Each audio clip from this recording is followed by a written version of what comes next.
take you to paradise. Now tell me, do you love it? Do you love it? Do you love it, baby? When I take you to paradise. What's going on, y'all? Back again. Episode 4, I believe. What is your aim podcast? And man, we got a good one. And I read something the other day, and it was kind of like this: do you hate losing so much that you're willing to change, or do you hate change so much that you're willing to lose? You know what I'm saying? One more time. Do you hate losing so much that you're willing to change, or do you hate change so much that you're willing to lose? As you hear that question, right, a lot of people is gonna be like, man, first one, bet. I'm gonna do whatever, right? I gotta do whatever I need to do to change. It sounds simple. But then in that moment, when you get those answers, somebody says, well, you could be special, you could be great, but you gotta do X, Y, and Z to get to that point. You gotta do this. You might have to cut off a few friends. You might need to go to sleep early. You might need to get up early.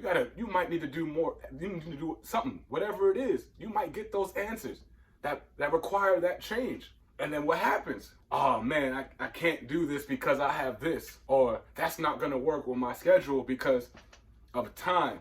Oh man, honestly, do I really need to do that? Like, I'm doing everything that I need to do right now and it's working okay. I just don't want to commit to all that right now. Maybe later in the future, right? I want to still have some fun. You get what I'm saying? So everybody's gonna go for that first one, and then when those answers, those things are presented to you, there's some type of drawback, there's some type of resistance. And trust me, I've been there. Right? I've been there. I had to look in the mirror myself and be like, man, hey, I know you hate losing, but you make a lot of excuses sometimes, Trev. Right? So I had to go back in myself, right? I hate losing. I change, all right? We all hate it, right? That change, it's sometimes it's stuff. You're in a great routine, but it ain't working.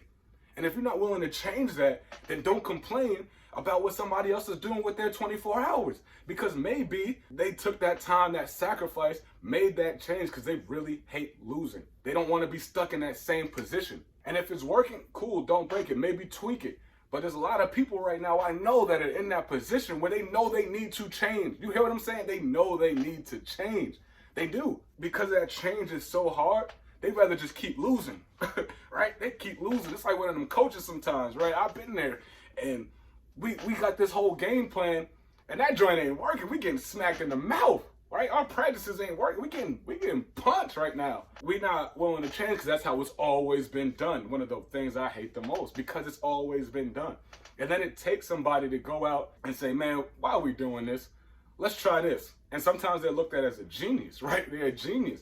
Probably because they made that change 4 or 5 times, it didn't work. They failed. They got called a fool, whatever the names, but they kept willing to believe, and they kept tweaking what they thought was the vision. They never left the vision, but they tweaked what was in the vision. What they were doing before, they were losing, but they had to keep changing, but they needed to find the simple ways to make that win happen. So they kept changing over, refining the plan. A lot of us ain't willing to look back and say, man, dang, that's on me. I got to make that change. I got to figure it out. And I'm willing to be looked at as a fool, but when it works out, don't say, oh, I always knew. But it can be you, it can be anybody. And I just got a great example. One of my favorite people in the world, he is like my little brother to me, and Randy Paul. And I'm gonna say this, and leave it here. I always challenge him. And he's gonna laugh about this when he sees this.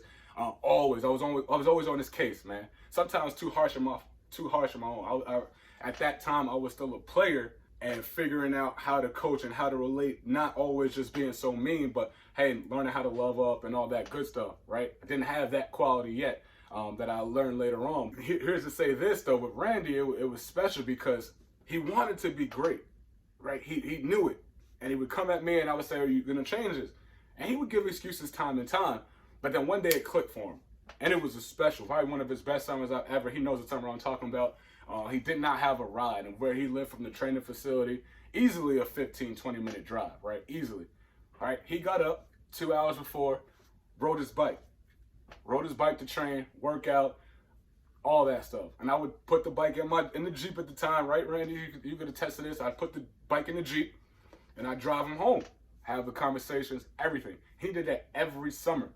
Not only that, he worked, right, to pay when he could. Busted his ass, busted his tail, right? Because he knew in his mindset that he had to change. Now, here's the kicker about this all. The advice I've given him, it wasn't 100% guarantee that change was going to work. Woo! You hear what I'm saying? It wasn't 100% guarantee, that the change and the advice that I was giving him was going to work. It wasn't, right? No one can guarantee if you do this, it's going to work. He knew that he had to do something. He made that change. He made that sacrifice. And he was at a level that he's never been before. We talk about you don't know the outcome, but are you willing to do this? Are you willing to change without knowing the outcome? Or does it have to be you have to win in order for you to do it? Does somebody have to guarantee you 110% success? Randy, right? One morning, probably 2 weeks before camp, a week before camp, he gets hit by a car. Boom. In his mind, got back up on the bike, got whatever he needed to do. The adrenaline thought he was a little bit healthier than he was. Ended up having a little damage to his leg, sidelined it for camp, right? Made him struggle, made him get back into where he was. He got there, don't get me wrong, he had a chance. Pandemic hit, all this other stuff.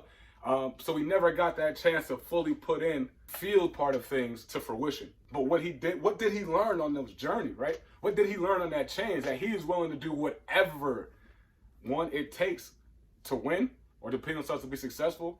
And then now that's carrying on throughout his life, whatever he wants to do.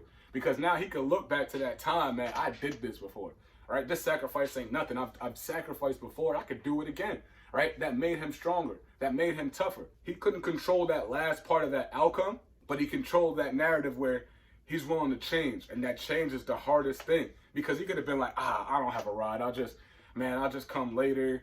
I'll get there when I get there. Now he said, man, there's a way. I got to change this, man. I'm up in the morning anyway. I have a bike. Instead of waiting on a ride or waiting on this person, man, I'm going to make the change myself, because that's on him.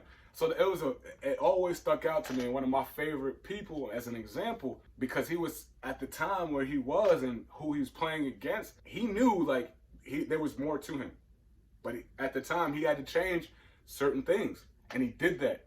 And if you would have seen him that summer, his coaches all going into that summer knew, like, man, this kid's got it, right? Now, unfortunately, events, you can't control everything, but you can control what you can control, and that's how he put in the work to change, to stop that losing mindset, because he was tired of it. And that's the point I want to get to everybody. We all can change. We all can do it. But if you like losing, if you like staying where you are, cool. But just don't complain when somebody else is making that change because they're tired of it, because that's what it's about. So once again, what are you willing to do? Are you willing to step out your comfort zone? And everybody's comfort zone is different. And if you're listening to this, think about it. Step outside of it if you need to, all right? But don't complain if you're not willing to change. And I know for me, I hated losing so much that I was willing to change whatever I needed to do, regardless if I was going to get that true outcome. That's a wrap. Episode 4, I believe. What is your aim podcast? We got a special one next. We're going to bring on a special guest for the next episode. But if you like it, tune in, subscribe, share if this message was for you. And we out of here.